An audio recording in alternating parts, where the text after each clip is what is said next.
Hello viewers, welcome to module 27. In this module, we will demonstrate the results that we have theoretically developed earlier. That means, with the help of a data set, we will show the equivalence between expressions involving simple, partial and multiple correlations, and also the estimates obtained from the multiple regression model and estimates obtained from the simple regression models. And finally, we will generalize these results through the help of a theorem called Frisch-Waugh-Lovell theorem. In this module, we will demonstrate the results that show the relation between simple, partial and multiple correlation with the help of a small data set. So, this data set contains y, x1, x2 and x3, and we will use this data set to obtain some results, which we will now insert or substitute in the formula which have already been explained and discussed in the previous module to come out with the results. So, let us get started. So, the data set is made up of columns 1, 2, 3 and 4. So, these are the values of y. X1, if you recall, is the variable associated with the intercept. So, it is always 1, x2, x3. So, first what we do is we find the totals. The totals are also worked out, and there are 1, 2, 3, 4, 5 observations. So, the mean is 20 divided by 5, 4, that is 5 divided by 5 is 1, 15 by 5 is 3 and 25 by 5 is 5. Why we do this is, as you recall, it is easier to handle the regression in terms of deviation. So, these small letters are variables in deviation. So, from y we subtract the mean to obtain this column. Small y is y minus y bar. Similarly, small x2 is x2 minus x2 bar. x2 bar is 3. For example, this is 1 minus 3 is minus 2, 5 minus 3 is 2. And easy way to check whether your results are correct is, if you add up the variables in deviation form, then summation small y, summation small x2, summation small x3 should all be 0. So, that is the check. And then we need these values y square, x2 square, x3 square, x2 x3, y x2 and y x3. So, from the variables in deviation form we compute these values, and the summations are all given in this row. Next, what we do is we recall the formula for simple correlation coefficients between y and x2, y and x3 and x2 and x3. Then we also recall the formula for partial correlation between y and x2 given x3, and similarly partial correlation between y and x3 given x2. So, that gives us simple correlation coefficients and partial correlation coefficients, and finally the relation between simple, partial and multiple correlation is given as this first part. If we first introduce x2 and then go for x3, then this is the stepwise decomposition or stepwise development of the total sum of squares into explained sum of squares and residual sum of squares. Or if we first introduce variable x3 and then go for x2, then this is the formula r square y3, because first y3 r square y3 because first x3 has been introduced, then x2 has been introduced, and correspondingly the residual sum of squares are also composed. What we just need to do is to substitute these values. For example, yi x2i is nothing but this summation 16, summation yi square is nothing but 28, summation x2i square is nothing but 10. So, why don't you try it out, and in a few seconds you will be getting to know the results that you will obtain by substituting these values. So, please take a look. Please try out and then take a look at the results.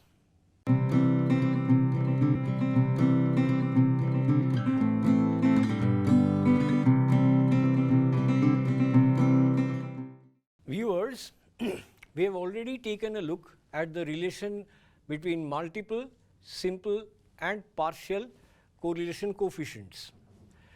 We now want to compute separately the multiple correlation coefficient and the square of that, and for that we recall that r square y dot 23 is nothing but explained sum of squares, this beta 2 hat summation y x 2I plus beta 3 hat summation yi x 3I all upon total sum of squares. These things we are already familiar with from our previous modules. So, we need to compute beta 2 hat and beta 3 hat. For that we recall the normal equations, that is x prime x times beta hat is equal to x prime y. This will solve for beta hat.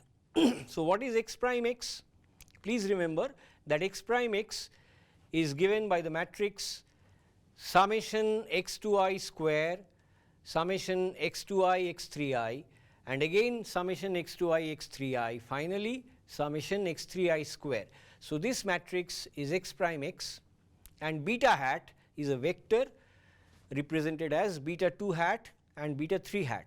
So, this is a pair of simultaneous equations.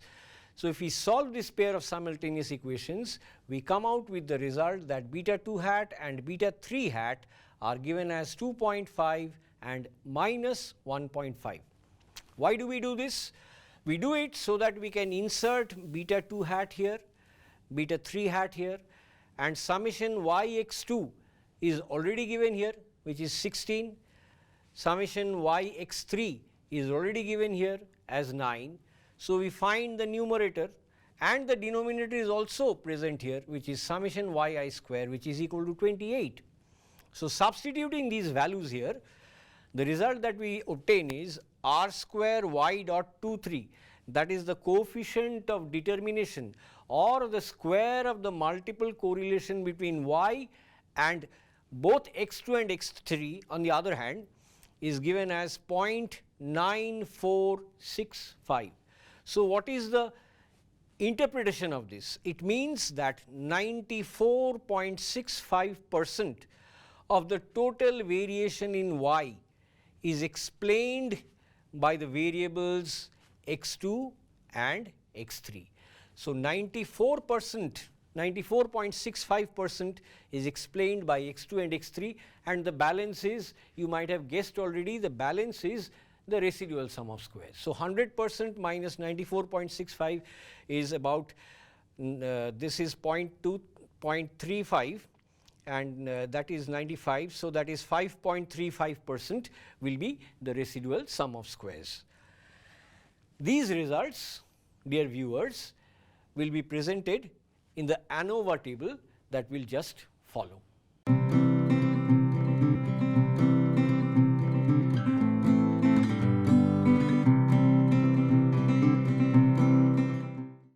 Viewers, now we will take a look at the computations from the data that will show the relation between the regression coefficients obtained from the multiple regression on the one hand and the regression coefficients from the simple regressions on the other hand. So, these formula are already familiar to you. Beta 2 hat is the coefficient of x2 in the regression of y on x2 and x3. So, basically it is beta y2, beta hat y2 minus beta hat y3 times beta hat 32 divided by 1 minus r square 2 3. Similarly, beta 3 hat is beta hat y3 minus beta hat y2 times beta hat 2 3 divided by 1 minus r square 2 3. And how do these simple regression coefficients work out? beta hat y3 is the estimated regression coefficient when y is regressed on x3, that is summation yi x3I divided by summation x3I square. Similarly, beta hat y2 is y x2 summation divide x2 square summation, and beta hat 2,3 is the regression coefficient when x2 is regressed on x3. So, you have x2 and x3 on the numerator and x3 square in the denominator. Finally, beta hat 3,2 is the regression coefficient estimated when x3 is regressed on x2. So, you have x3 and x2 square in the denominator. All that we need to do is to substitute these values. For example, summation yi x3I is 9 divided by summation x3I square, that is 4, so on and so forth. So, once we obtain beta hat y3, beta hat y2, beta hat 2,3 and beta hat 3,2, that means once we obtain the simple regression coefficients estimates, then we can substitute those values in the first two formula to obtain beta 2 hat and beta 3 hat. And guess what? We have already shown that beta 2 hat would come out to be equal to 2.5, whereas beta 3 hat would come out to be minus 1.5. So, why don't you go ahead and make these substitutions to obtain the simple regression coefficients, and second, substitute back to the formula for the multiple regression coefficients and check out. You will get these results, and to corroborate that, you will be seeing the slides that show the workings in a few seconds.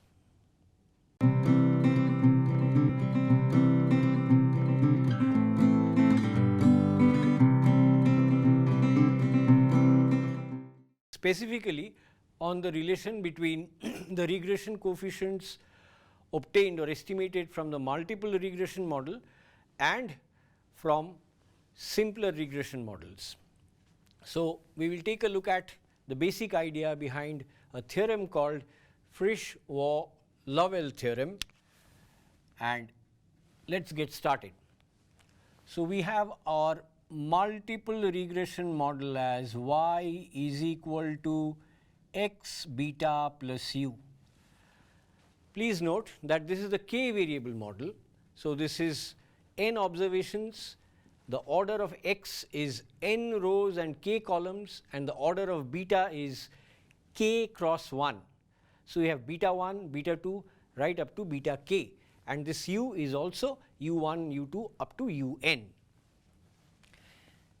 When we estimate this model, viewers, you already know that the estimated relation is x beta hat plus e. So, beta is replaced by its estimate, and therefore, the relation is not exact. So, there is an error. So, that is the error vector. Now, what we will do is we will see how to obtain a subset of this beta.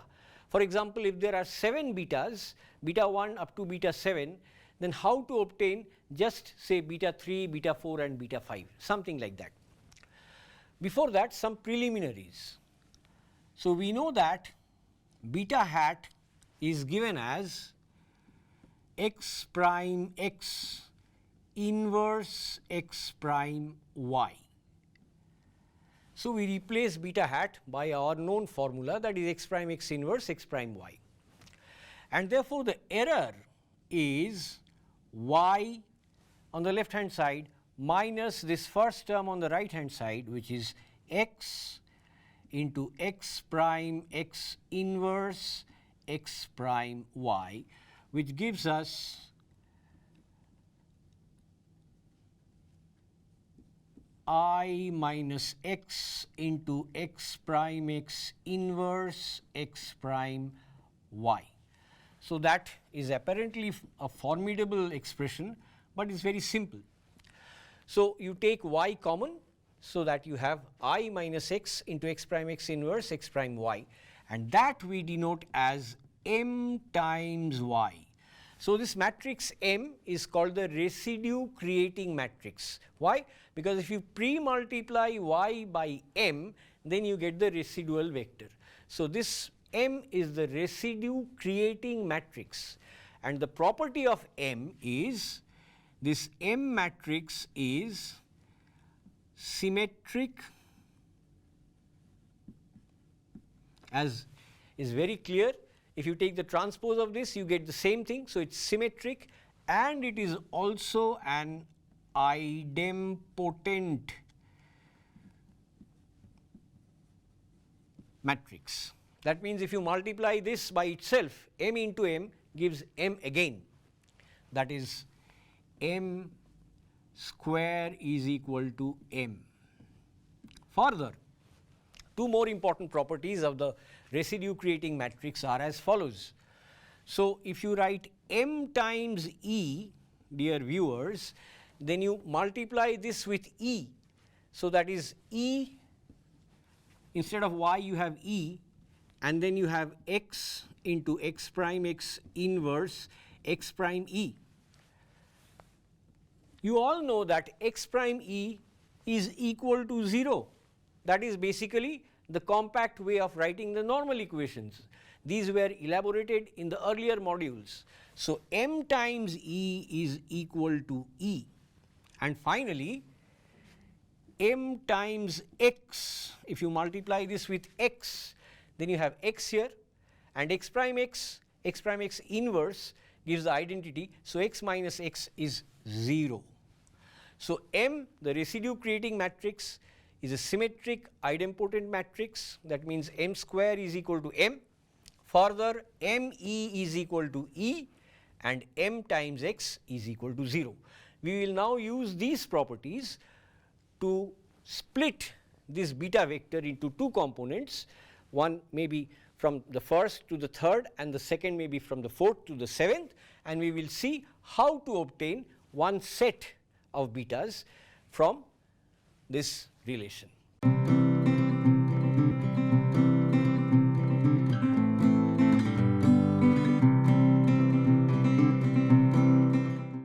So, viewers, we now write down the multiple regression model by splitting the x variables and the corresponding betas into two components.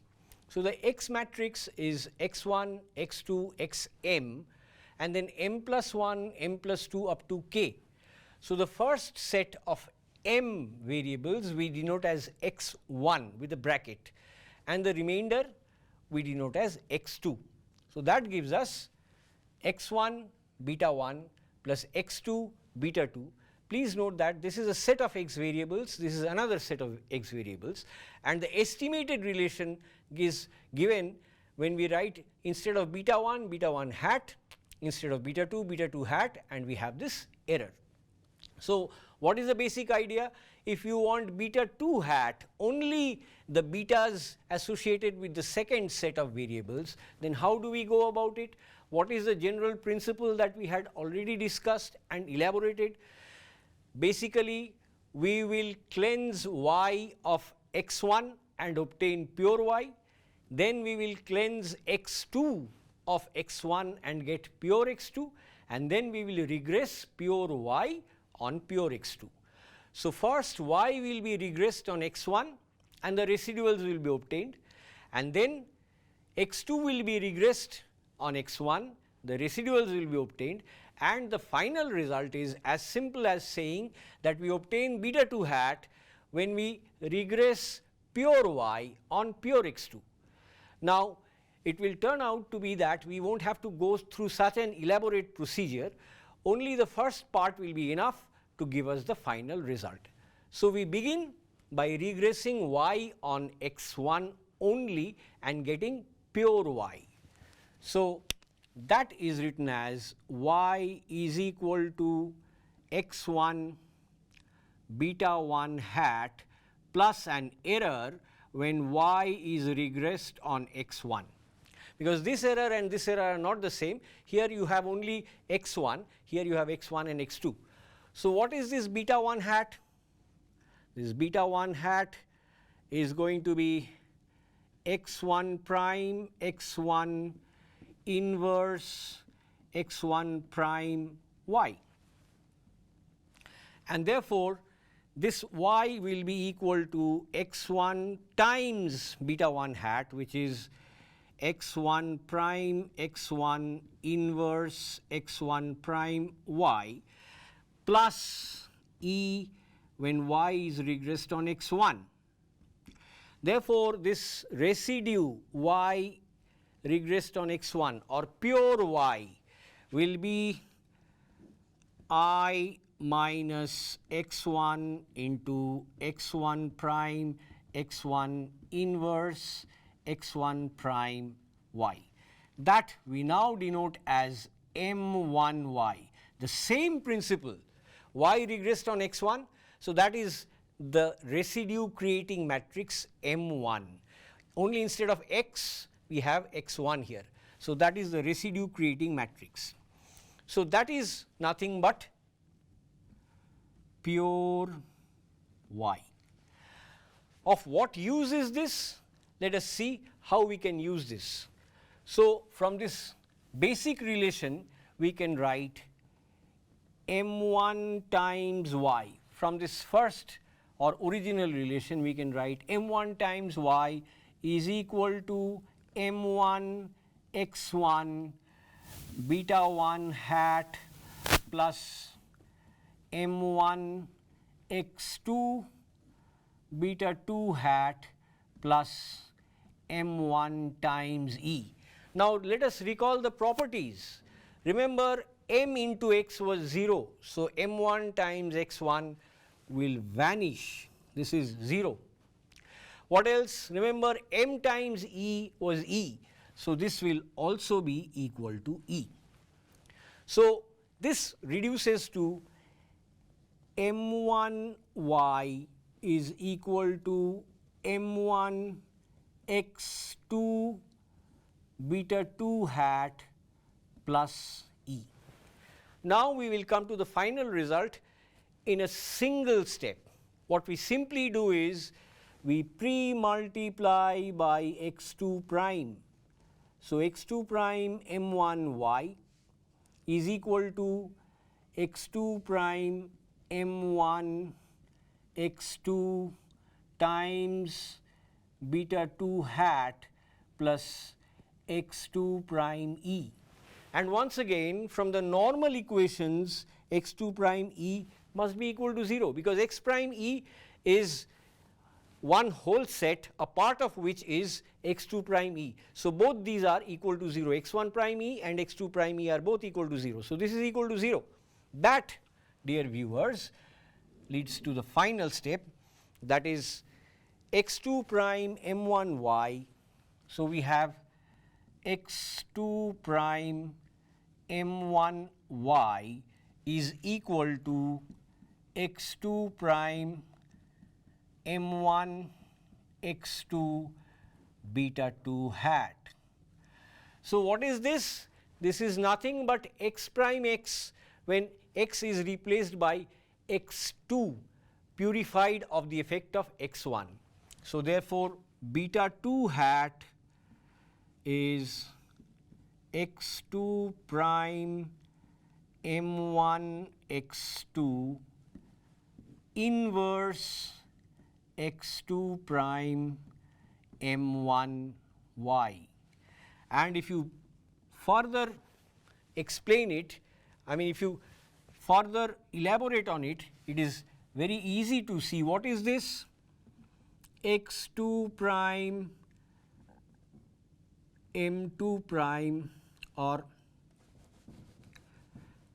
m2 x2 prime m1 x2 prime m1 x2. Just take a look at the first component. This is like x prime x inverse. What is x here? It is x2. What kind of x2? x2 purified of the effect of x1. So m1 is the residue creating matrix. So this is pure x2 prime pure x2. Pure x2 prime pure x2 inverse. And what is this? The second component is x2 prime m1, and again, or rather you can write it as m1 x2 prime m1 y. What is m1 y? It is pure y. What is m1 x2? Pure x2. So, this is like x prime y. What is this? X prime x inverse. What is this x prime? It is x2 purified of the effect of x1, because we are pre-multiplying with m1, the residue creating matrix. So, how did you get beta 2? You got beta 2 by regressing pure y on pure x2. So, that is the generalization which gives us the result that beta 2 is the coefficient obtained by regressing pure y on pure x2. So, that, dear viewers, is a generalization of the results that we have been discussing about. That is, when you want to obtain beta 2, what you do is you obtain pure y, take out the effect of x1, and then you take x2 and regress on x1, take the residual, that is pure x2. Finally, you regress pure y on pure x2. It is just like x prime x inverse x prime y, only this is pure y and this is pure x2. So, viewers, with that we come to the end of this module, which discussed the relationships between simple, partial and multiple correlations with the help of data, and the generalization of this result, which is called the Frisch-Wahl-Lovell theorem.